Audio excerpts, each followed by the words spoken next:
Bonjour, mesdames, messieurs. Bienvenue à cet entretien avec le président d'honneur du 43e Salon du Livre, Blaise Ndala. Je m'appelle Hugues Baudouin-Dumouchel. Je suis avec vous pour les 30 prochaines minutes et avec Blaise, bien sûr. Bonjour, Blaise. Merci d'être avec nous.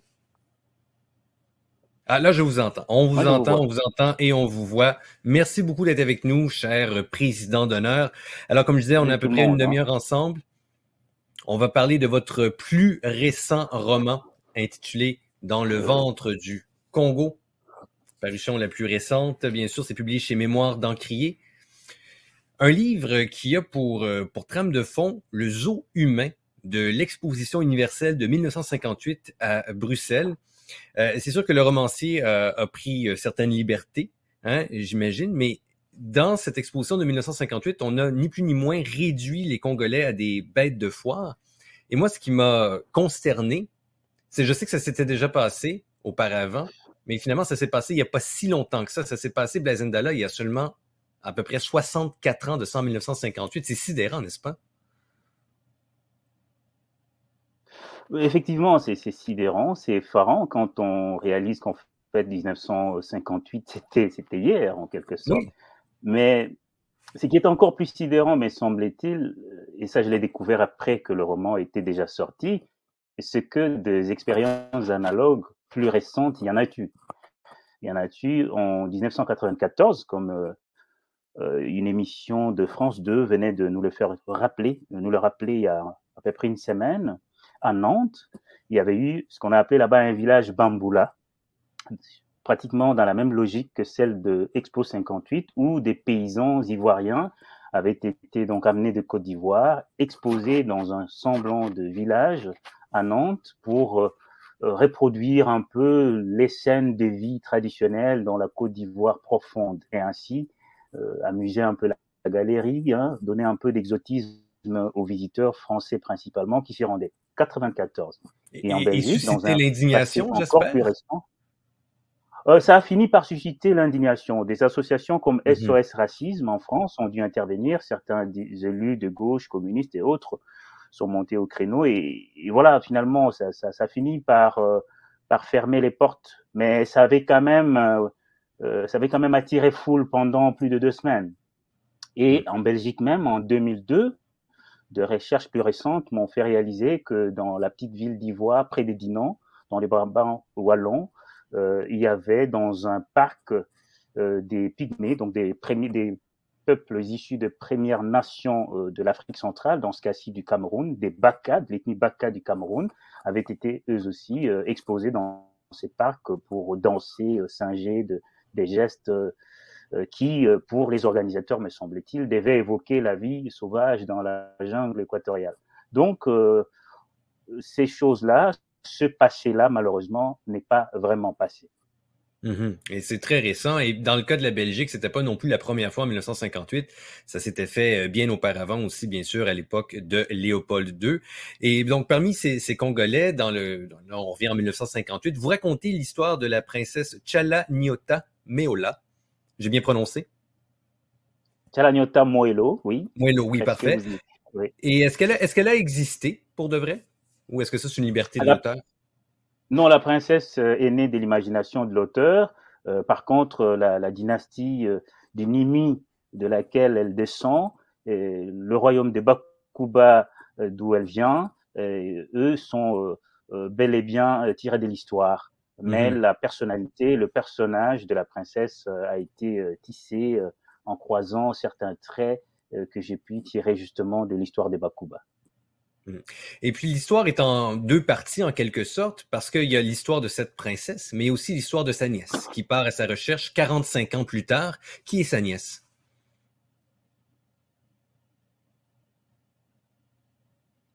Alors, sa nièce, c'est une jeune étudiante dans la mi-vingtaine qui donc quitte Kinshasa pratiquement à la même période où moi-même je suis parti du Congo pour venir étudier en Belgique. Donc, elle va arriver en Belgique dans le but de poursuivre des études et elle a reçu accessoirement pour mission de la part de son père, qui est le frère de la disparue, de la princesse Tchala, qui était arrivée 45 ans plus tôt. Donc, elle a reçu de son père du prince de Bakuba la mission d'essayer de s'informer sur ce qui serait arriver à sa tante, dont elle porte d'ailleurs le nom, parce qu'elles Mhm. sont homonymes, qui donc est partie vers la Belgique sans qu'on ne sache exactement de quoi son avenir était fait. Et donc pendant les premières années de sa présence en Belgique, en tout cas pendant qu'elle attend de commencer ses études, elle va essayer de suivre la piste de certaines personnes, notamment de celui qui fut le co-organisateur de l'Expo 58 pour essayer de retrouver justement les traces de l'illustre disparu.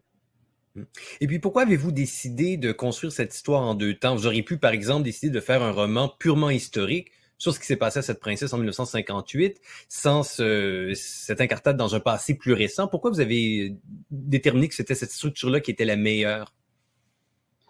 Ça répondait carrément comment dirais-je, à l'idée qui est sous-jacente en fait au roman lui-même.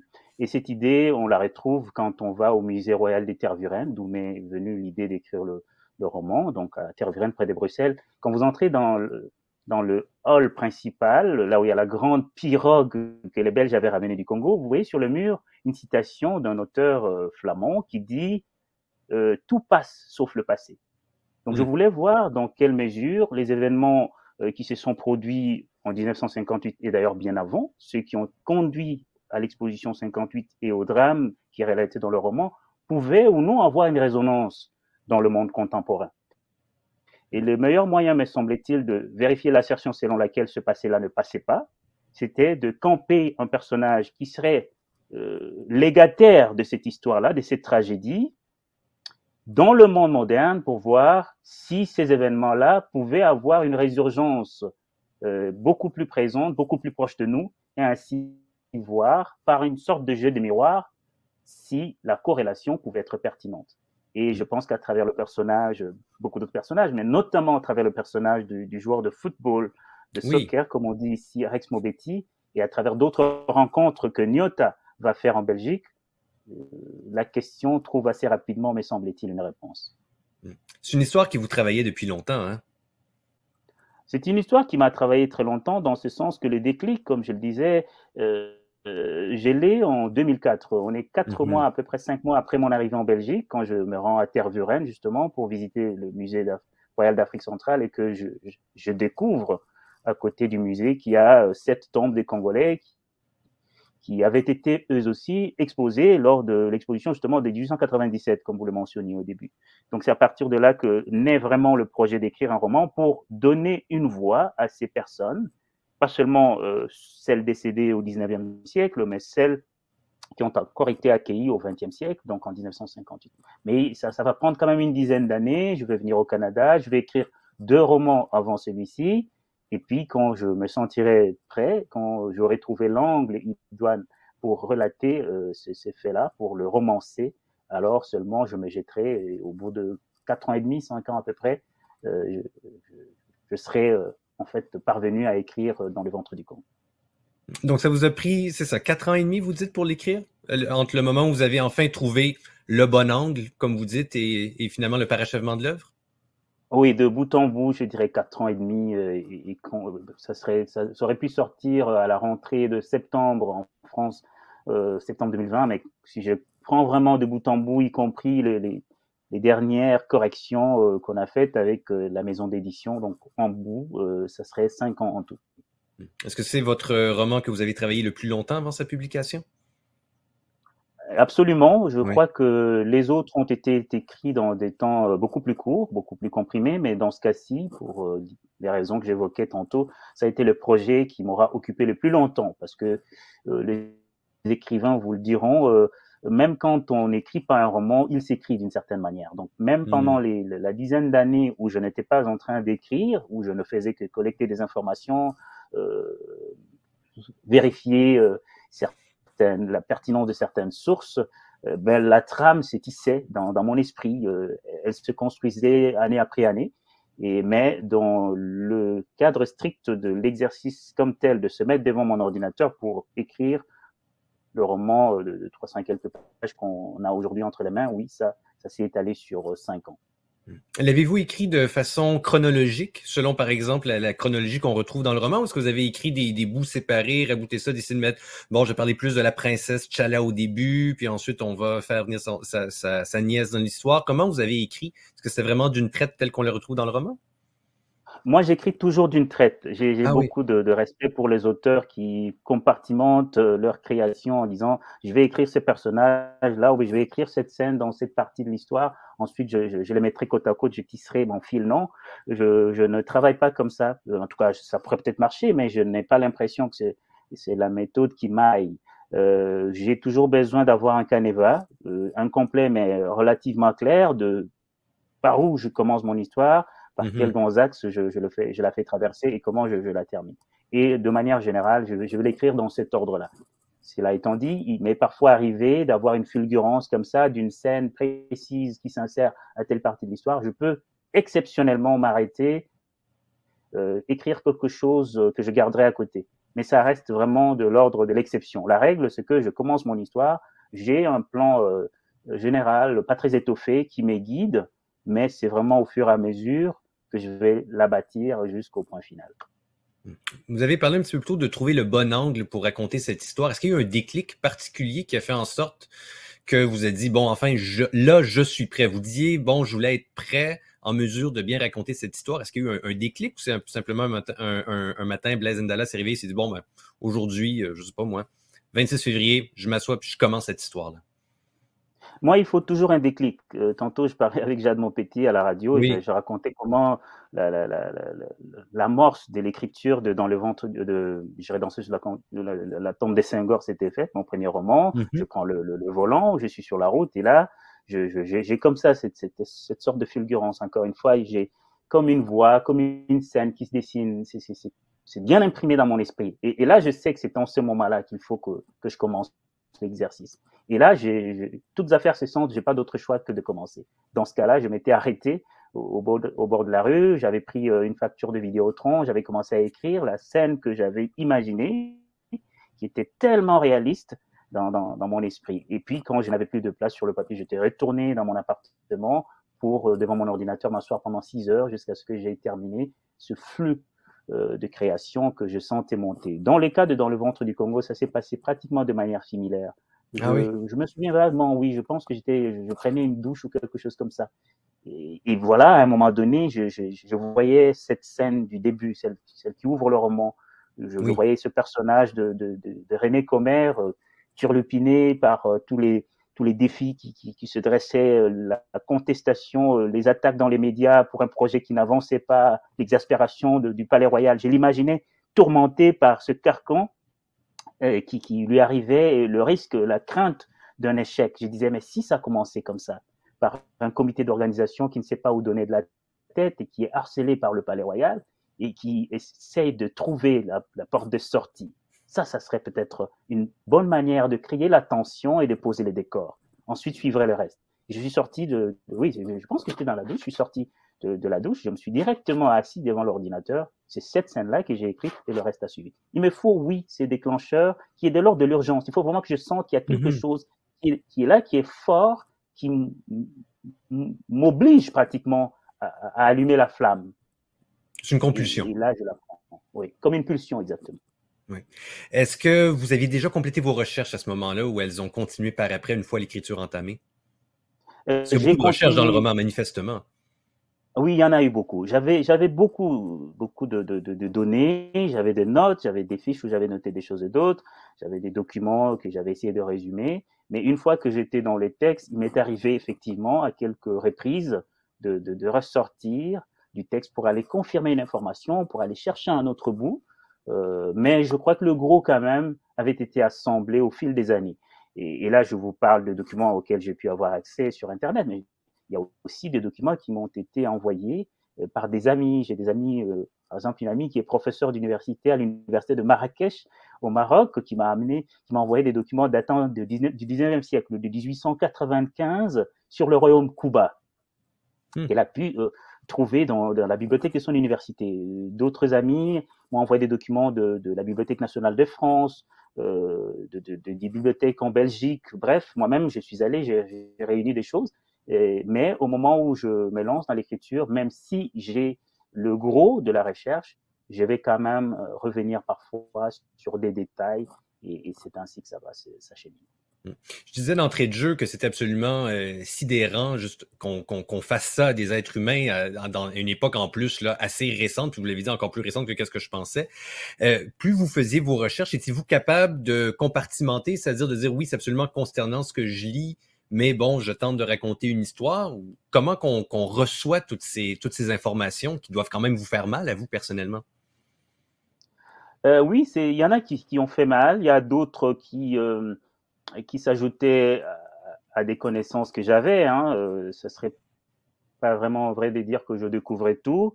La présence du village congolais, ça, je l'ai découvert quand je suis arrivé en Belgique et ça m'a révolté parce que j'étais quand même quelqu'un qui avait une culture générale historique assez importante. J'étais très bien informé. En tout cas, je me croyais très bien informé sur bien des aspects. La guerre d'Algérie, la présence allemande en Namibie, avec le massacre des héros, c'est des choses que je maîtrisais. Et ça m'échappait. Et ça m'a vraiment révolté. Mais après, oui, je suis tombé sur des choses absolument renversantes. La présence, par exemple, dans un de laboratoires de l'Université libre de Bruxelles, à Bruxelles. Moi, j'habitais tout près, j'habitais à 5 minutes de marche de l'ULB, de l'Université libre de Bruxelles, de savoir que dans ces bâtiments devant lesquels je passais, il y avait de restes humains, des crânes, de fémurs, de fœtus de Congolais qu'on avait ramenés à l'époque de la science racialiste, hein, lorsque les Européens étudiaient les crânes de Noirs, tout ça pour confirmer la thèse selon laquelle il y avait une hiérarchisation des races et que les Noirs, les Africains, étaient au bas de l'échelle. De savoir que aujourd'hui encore, et pendant la période où je finissais mes recherches, ces restes humains étaient dans un laboratoire, dans une université belge, et que des scientifiques belges le savaient. De savoir qu'au musée des sciences naturelles, à Mille-Bruxelles, donc dans la vieille ville de Bruxelles, il y avait encore un échantillon beaucoup plus large de ces restes humains. Je me disais, mais ces gens, si ça se trouve, l'un de mes arrière-grands-parents se retrouverait dans ce lot sinistre. Ça, c'est des choses qui m'ont bouleversé. Mais c'est pour ça aussi qu'il faut prendre du temps pour ce genre de projet. On ne peut pas écrire un roman comme celui que j'ai écrit en étant envahi par un trop plein d'émotions. Je pense que ça ne sert pas tellement de la littérature. Il faut laisser les choses se décanter. Et je crois que le temps a joué, et peut-être l'angle que j'ai pris, où vous avez vu, il y a beaucoup de gens qui se croisent, et puis il y a une présence, l'humour est très présent, ça ne vous aurait pas échappé, il y a la musique. Donc je voulais trouver une sorte de symbiose, une sorte d'harmonie où les éléments s'équilibreraient et où le poids du côté douloureux de ce que cette histoire pouvait charrier ne prenne pas le dessus et que la littérature reste au centre du projet. Je constate que ça a suscité beaucoup d'émotions et peut-être que ça suscite beaucoup de réflexions chez ceux qui nous écoutent à l'heure actuelle. J'ai oublié de le dire d'entrée de jeu, mais vous pouvez aussi nous poser des questions. Ça peut se faire, bon, si vous nous écoutez par YouTube, par Facebook, vous écrivez vos questions dans le champ commentaire, par exemple, et certaines d'entre elles vont m'être relayées. Il nous reste à peu près une dizaine de minutes pour notre entretien. Puis en plus, après, vous avez la chance de vous connecter pour discuter directement avec Blaise Ndala dans un lien Zoom. Je pourrais donner les détails à la toute fin de l'entretien, mais n'hésitez pas à poser des questions d'ici la fin de l'entretien. Pour ma part, j'en ai encore. Et pour la prochaine, en fait, je vais vous citer. Vous dites, mes projets m'ont toujours ramené vers le Congo. Je suis otage de cette grande bête insatiable. Pourquoi? Pourquoi êtes-vous en otage? J'ai pas d'explication, très honnêtement, parce que des projets qui ne traitent pas du Congo, c'est pas ça qui manque. Hein. J'ai beaucoup de projets en veilleuse comme ça. Et c'est toujours celui qui, comme je l'ai dit, c'est lui qui va m'obséder le plus, c'est lui qui va le plus m'empêcher de dormir, qui va avoir le dernier mot pour que je me lance à corps perdu dans l'amorce de l'écriture. Et ce sont toujours, jusqu'à présent, les projets reliés au Congo qui finissent par, comme on dit ici, à tasser les autres et à se tailler donc ce chemin qui m'oblige à avancer un peu plus rapidement que sur les autres. Je sais pas, est-ce que c'est lié au fait que j'ai quand même passé plus de la moitié de ma vie dans ce pays-là et que mon imaginaire a d'abord été nourri par ce que le Congo produisait en termes en fait, dans tous les domaines, politique, sociale, culture, tout ça, j'ai d'abord été forgé dans ce lieu de naissance. J'ai appris à connaître le monde, à lire le monde avec les yeux du jeune, de l'enfant congolais que j'étais. rappelle ici les mots de Sembène Ousmane, le romancier et cinéaste sénégalais qui disait l'universel commence dans mon village natal. Donc pour moi, l'universel commençait au Congo, commençait d'abord à Lusanga où je suis né, ensuite à Kinshasa et dans d'autres lieux. C'est vraiment dans ce bout du monde que j'ai abordé le monde en premier et c'est peut-être pour ça que ça m'obsède. L'autre raison, et ça je crois que même les Congolais n'en ont pas nécessairement conscience, c'est que dans l'absolu, l'histoire du Congo est une histoire d'une extrême richesse et qui de tout temps a toujours été en grande résonance avec le monde dans lequel nous vivons. Je vous donne comme ça des exemples. L'État indépendant du Congo, dont je parle, qui était la propriété de Léopold II, a été quand même un foyer colonial, l'un des plus importants sur le continent africain. Oui. Et le rôle que l'exploitation du caoutchouc a pu jouer dans l'exploitation de cette colonie a donné par exemple naissance à la première campagne internationale pour les droits humains. On est à la fin du 19e siècle, une missionnaire s'appelait Alice Harris, photographie des Congolais à qui on coupe les mains. Oui. On voit les traces dans le roman parce qu'ils ne récoltent pas assez des VA. Et donc, elle photographie ces gens alors que c'était ce qu'on appelait l'Empire du silence. Les crimes de Léopold II n'étaient pas connus en métropole. Les Belges disaient on est allé donner la civilisation à ces pauvres Africains. Hergé sortait Tintin au Congo. On voyait le petit nègre qui parle le français nègre banania, comme on l'appelait à l'époque. On pensait qu'on était là pour les bonnes raisons.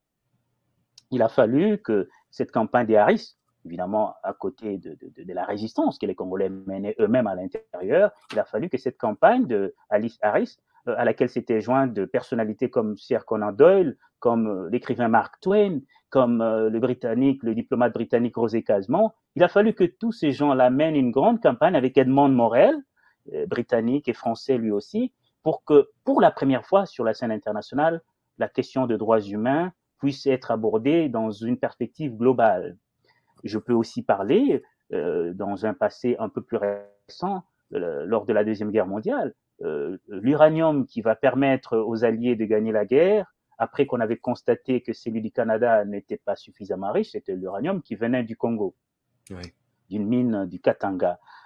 Aujourd'hui encore, quand on regarde à la fois le rôle que le deuxième poumon des écosystèmes que la forêt équatoriale au Congo constitue après l'Amazone, et d'autre part, quand on regarde les richesses innombrables, incroyables du sous-sol congolais, notamment le coltan qui permet de fabriquer ces téléphones portables et de fabriquer la voiture électrique et bien d'autres éléments de la technologie de pointe, quand on voit l'apport du Congo dans le commerce international, à l'heure où les ressources stratégiques sont à la base des conflits armés, on est encore dedans aujourd'hui.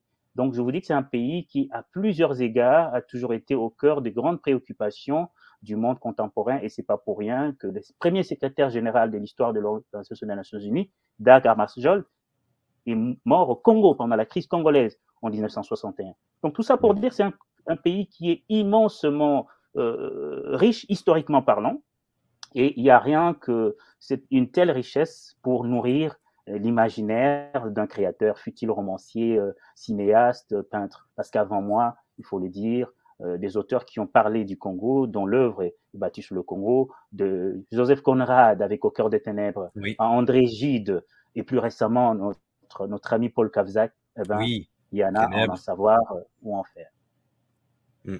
Ben, vous parlez de l'auteur que vous êtes, mais j'entends aussi, je pense, un petit peu le juriste quand vous parlez des droits de la personne. Est-ce que c'est une façon aussi, ce roman, pour le juriste, de faire valoir les torts du colonisateur? Faire valoir les torts, c'est pas vraiment l'objectif premier. Mais bien entendu, quand on aborde une création comme celle-là qui met le doigt sur le fait colonial, les torts, ils sont transparents, ils se voient. On peut pas faire besoin de plaider quoi que ce soit, c'est manifeste. Exactement, oui. C'est manifeste. On n'a même pas besoin. Je pense même que si on va dans la stigmatisation, on peut rater la cible. Et la stigmatisation, les militants le font très bien. Hein. On l'a vu, par exemple, après la mort de George Floyd en Belgique, il y a des mouvements militants d'air multiraciaux, hein, si je peux le dire. Il y avait des blancs, des noirs, des gens de partout qui ont été dans les villes belges, notamment à Bruxelles, qui voulaient qu'on déboulonne Léopold II, dont, comme on le sait, les statues sont partout à Bruxelles. Et Léopold II, c'est la grande figure du roi bâtisseur qui est omniprésent. Les militants ont fait un travail formidable pour faire avancer l'agenda politique sur ce plan-là. Aujourd'hui, par exemple, il y a une commission d'historiens belges et congolais créée depuis un peu moins d'un an qui travaille sur justement le besoin de revisiter cette histoire et savoir qu'est-ce qu'on doit enseigner, qu'est-ce qu'on doit transmettre. Parce que derrière tout ce que nous évoquons ici, il y a la question de la transmission qui n'a pas été faite, pas que du côté congolais, mais également du côté belge. Et ça, les militants l'ont fait de fort belle manière. Mais comme écrivain, je m'empare de l'histoire, j'essaie de présenter les faits sans édulcorer quoi que ce soit, sans tomber dans les pièges de l'histoire monolithique, du narratif unique qui était celui du colonisateur, qui était celui de Hergé d'Antintin en Congo. On vous amène la colonisation, on est les bienveillants, qui était celui de Victor Hugo, dont on voit un extrait du discours au début de mon roman, qui disait « Allez, peuple européen, emparez-vous de l'Afrique. À qui est-elle cette Afrique? Elle est à personne. Dieu vous la donne. Dieu donne l'Afrique aux hommes. Dieu donne l'Afrique à l'Europe. Colonisez, bâtissez des ponts, construisez. » Cette exhortation au colonialisme de la part, soit dit en passant, d'un auteur qui avait écrit Les Misérables. Progressiste, en fait, pour son époque. Progressiste pour son époque, mais qui devient carrément, comment je vais dire, aveugle à la détresse et aux injustices que les Noirs subissent en ce moment-là. Donc, sans entrer dans ce type de démarche, je pense qu'on peut tout simplement montrer dans une sorte d'exhaustivité, sans filtre, ce que fut ce projet et interroger l'actualité, interroger le monde d'aujourd'hui à la lumière de cet héritage en disant, ce que nous avons eu, c'est pourrait-il qu'il ait un impact sur les constructions intellectuelles que nous avons aujourd'hui quand nous abordons l'autre. Parce que le projet colonial avait quand même comme soubassement de présenter l'homme africain, dans ce cas-ci, comme l'autre absolu, l'anti-européen, le sauvage, comme on disait. Alors, qu'est-ce que cet héritage-là a laissé dans les mémoires, dans les esprits, aussi bien chez l'ancien dominant que chez l'ancien dominé? Parce que c'est ce travail-là de dépréciation, de déshumanisation n'a pas causé des effets que du côté des Européens, du côté des Occidentaux. Il a été ravageur également du côté des Africains. Qu'est-ce que nous en avons tiré et qu'est-ce que nous pouvons retenir de cela pour bâtir un avenir qui ne soit pas la duplication incessante, permanente d'un passé qui ne passerait pas? C'est ça le projet littéraire. En fait, en complétant votre réponse, vous passez à la question que je voulais vous poser en terminant pour reprendre cette citation que vous avez dite. Est-ce que pour le Congo, vous pensez que le passé pourra passer un jour? Est-ce qu'on est rendu là? C'est le pari. Je pense qu'il finira très certainement par passer. C'est pas qu'on oubliera ce qui s'est fait. Aucun peuple n'oublie jamais. Les Allemands ont eu un passé avec l'actuel État d'Israël. Ils n'ont pas oublié, mais ils font commerce. Ils ont des relations pacifiées aujourd'hui. Les Français continuent à parler de la guerre des 100 ans. J'entends ici au Québec et au Canada, on parle encore de la bataille de Plaine d'Abraham. On n'a pas oublié cela, mais nous vivons quand même dans une société ici au Canada, pour rester au Canada, qui a pacifié sa mémoire. Il peut y arriver encore des débats qui sont rattachés à l'histoire, mais dans l'ensemble, on a réussi à créer quelque chose d'assez solide, d'assez harmonieux, au-delà de ce qu'on a appelé les deux solitudes. On y est arrivé pratiquement. Et je pense que ce qui a retardé le processus du côté des Européens et des Africains, ça a été notamment ce besoin de faire l'impasse et de garder un peu dans l'angle mort un certain nombre de choses que l'Europe n'a pas voulu assumer après la décolonisation, de raconter l'histoire d'une certaine manière en taisant des choses qui auraient pu permettre un dialogue serein, qui aurait pu dépoussiérer ce legs-là, qui aurait pu dire, il y a eu peut-être ces aspects, mais oui, si nous écoutons, de l'autre côté, il y a peut-être des choses qui n'ont pas été abordées, qui ne sont pas encore pacifiées, et mettre ces choses sur la table, y compris par la littérature, apprendre aux nouvelles générations ce que fut ce projet-là, les conséquences qu'il a pu avoir. Je crois que ça participe à ce qu'un jour, sans oublier ce qui s'était passé, on soit dans une relation harmonieuse. C'est ainsi, et je termine par là, que lorsque mon éditeur, Rodney Saint-Éloi, m'a demandé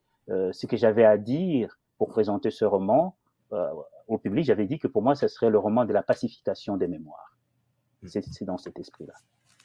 Et pour ceux que ça intéresse, ça s'intitule Dans le ventre du Congo. C'est publié chez Mémoire d'Encrier. Mesdames, Messieurs, je vous invite à rester avec Blaise. En fait, il ne faut pas rester ici, il faut aller dans un autre Zoom finalement. Toutes les informations se retrouvent dans la programmation du Salon du Livre de l'Outaouais. C'est là où vous trouverez le lien.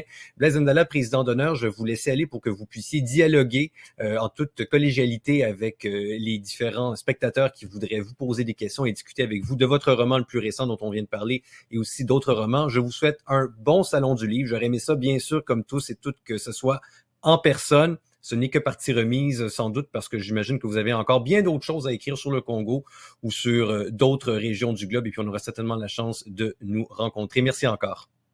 C'est moi qui vous remercie, Hugues, et à une autre occasion. Oui, à une autre occasion, merci. Et puis, je vous rappelle aussi qu'il y a cet entretien, en fait, qui se continue, si vous voulez, en quelque sorte, avec Blaise Ndala. Et puis, à midi, il y a un entretien mené par Boris Proulx avec Christian Quesnel et Anne-Marie Saint-Cerny sur Mégatique, un train dans la nuit. Ça aussi, ça peut vous intéresser. C'est au Salon du Livre de l'Outaouais. Merci. À plus tard.